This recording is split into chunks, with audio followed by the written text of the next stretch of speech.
I was potentially homeless once in my life, and it was very short-lived. And I had a friend who rescued me at the last minute, and I was a single parent at the time. Maybe I should have been more responsible in my sex life. Huh? And I had my son with me because his mother was out of the country. And for a very brief moment, I was faced, just about the same age as this woman, with homelessness, with a child. Well, I should have lived my life better. Well, I should have done this or done that. Well, maybe if I wouldn't have had dysfunctional parents. Yada, yada, fucking yada. The truth was, had someone not helped me in that moment, I don't know what would have happened. Now, of course, within 2 weeks, I was working at CNN. So, my story has a little bit different ending from most of these stories. But I'm white, I'm male, I can write, I had worked in media. So my homelessness, let me put quotes around it, lasted all of about 72 hours. And I don't mean I was on the street for 72 hours with my 4-year-old son. I mean the potential of homelessness, because we didn't have a home, Chris and I, until my friend said, well, I've got an extra bedroom in the apartment if you want to use that, until you find a place, right? So all the stories that I'm hearing now about people who were not white and male and middle class or something, who did not have writing skills, who did not yada, yada, fucking yada. All of those people, I can sort of, not relate, but I can remember how I felt. And I can tell you what it was like. It was open-ended panic. I'm not saying I did panic, but the feeling was there. And then, like I say, I exaggerate, within a week, I had a job at CNN as a writer. And it didn't take long with that as a credential to get an apartment.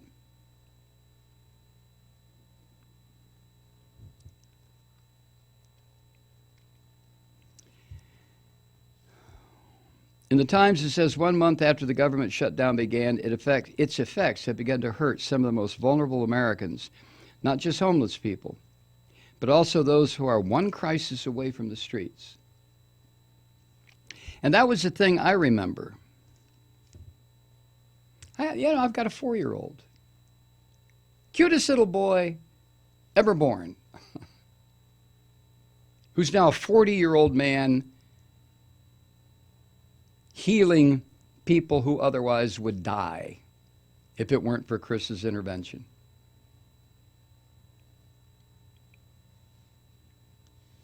One crisis away from the streets. There I am at my age at the time with a 4-year-old son. Nobody I can really turn to for assistance. And besides, I had too much pride. I didn't go to a soup kitchen. I didn't go to a food bank. I didn't ask for rental assistance. I had a friend who said, you can use this bedroom if you want to.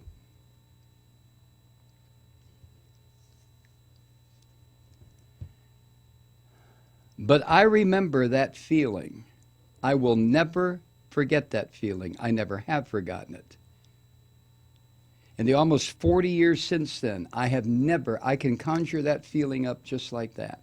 So when I hear about these people who are not going to wind up going to work as a writer for CNN, who are not going to wind up being able to buy an apartment or rent an apartment with a deposit and all the shit that goes with it, they're not going to be able to do that. They're waiting for that government check. They're waiting to go back to work.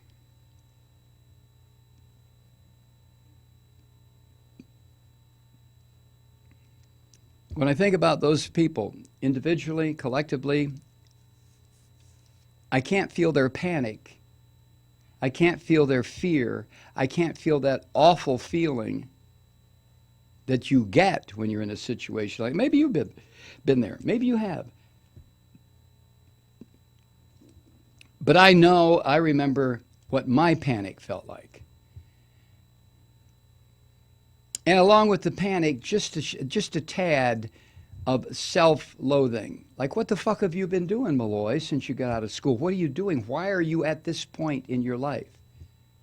And there are lots of reasons, you know. It was fun, what I was doing. Learning to write, learning to act, learning to do the things I was learning to do. But when you are facing homelessness and you have a 4-year-old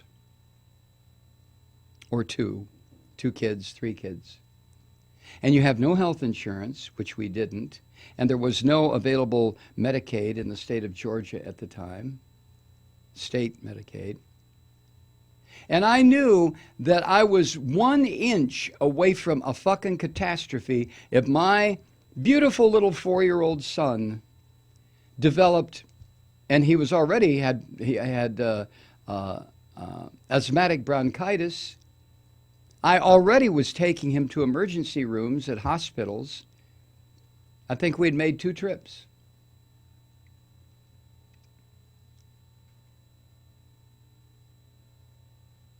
So I know what some of these people are feeling in a remote way. I had my own feelings, and my situation was not as serious or severe or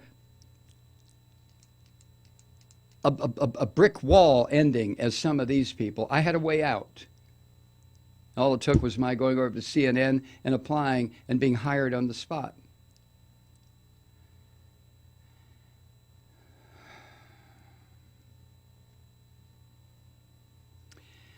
Nonprofit groups that are dedicated to helping low-income people are already, it says here, to helping low-income renters are already scrambling to survive without the lifeblood payments from HUD that began being cut off on January 1st.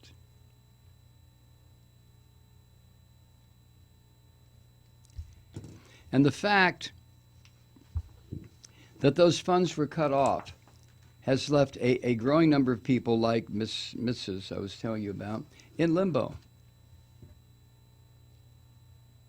Landlords, especially those landlords, management companies operating on narrow margins, the Section 8 housing is one example. They began pressuring poor, disabled, elderly renters who cannot afford to make up the difference. Are they going to get their checks when the government opens, when this Trump son of a bitch weasel bastard finally ends his tantrum and opens the government? I don't think they will. I think what they're missing, they're missing. So what are they going to do with 6 weeks' rent still due? Where the fuck are they going to get the money? I had a friend who said, you and Chris can move into the bedroom here until you land on your feet. And I hadn't suffered any kind of a big trauma. I'll tell you about it sometime.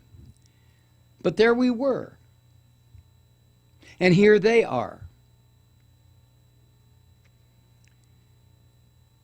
On Friday afternoon just past, a tri-state management employee in Newton, Arkansas, taped notices on the doors of 43 federally subsidized tenants on their apartments, demanding that they cover the gap between what they typically pay and the full rent.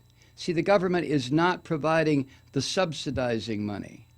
The people who live there are, in some of these, are providing the Section 8 amount or whatever it is they're supposed to pay.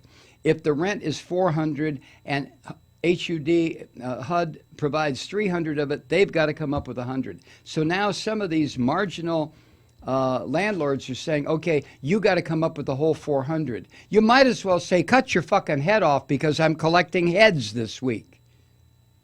It's not going to happen. So what's going to happen to the tenants? This is America. This is a capitalist pigsty. What will happen to these people is they will be forced to move. To what? Do they have a friend who will say, yeah, bring your kid and you can use my bedroom till you get a job at CNN? No. Fuck no. That's not going to happen. So what will happen? Think about it. The letter said this. It was taped to tenants' doors. Quote, as of February 1st, 2019, all tenants will be responsible for full basic rent. We will extend the due date for the rent to the 20th of the month. This will remain in effect until the government opens up. End quote. So that brings us to the next case. Her name's Amanda Neely. And when she read that notice on where the place, the shithole she called home, I'm not saying it was a shithole because she didn't take care of it, but you know what Section 8 housing looks like. Her heart sank. The 3-bedroom home she shares with her daughter and granddaughter goes for a monthly rate of $505, of which she's required to pay $110. The rest, which the landlord now says you will pay that, is supposed to be picked up by the federal government under a program intended to help out the rural pool of poor. Miss Neely is 48 years old and gets by on a small disability check. Think about this now. Come on. A dis-fucking-ability check. She says, quote, this is putting a hurt on all of us. Everything was going along normal until they decided to shut down the government. I can't pay that much. It is beyond my means. It is not fair. Miss Neely, when you live in a capitalist society like this one, and you have a con artist and a gangster heading the government, nothing is fair. It is not designed to be fair. It is designed to be unfair. The so-called resistance movement in this country is a fucking joke. It is meaningless.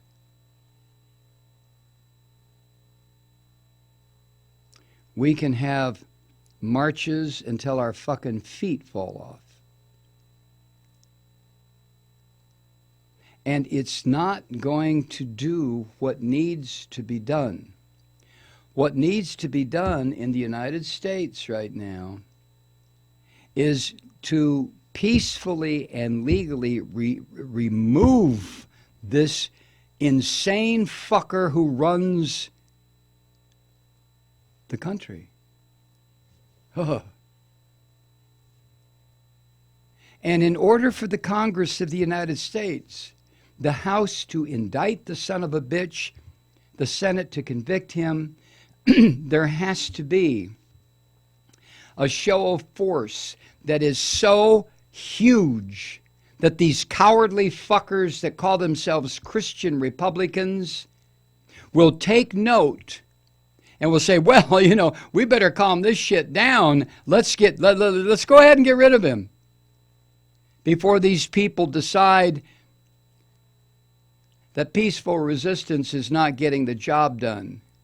And in so many instances, in so many countries, historically, that has been the progression.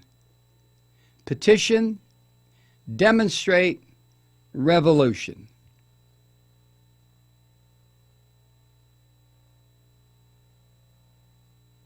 Hi, Truth Seekers. Mike Malloy here. As you know, we've switched formats and are now broadcast exclusively on the Progressive Voices Network. So that means you get fewer program interruptions, no corporate commercials, and lots of profanity. But our format change also means some of our radio listeners no longer hear the program. It's been a while since I mentioned our podcasts, so you may have forgotten that there is a way to listen to this program anytime you need a good dose of screaming. Visit MikeMalloy.com and subscribe to our podcasts.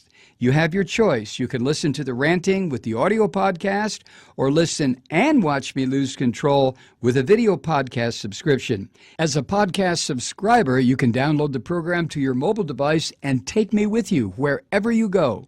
And if you have a friend who needs a dose of truth-seeking, you can give a gift subscription as well. That's MikeMalloy.com, and never miss a minute of the uncensored fun and frivolity.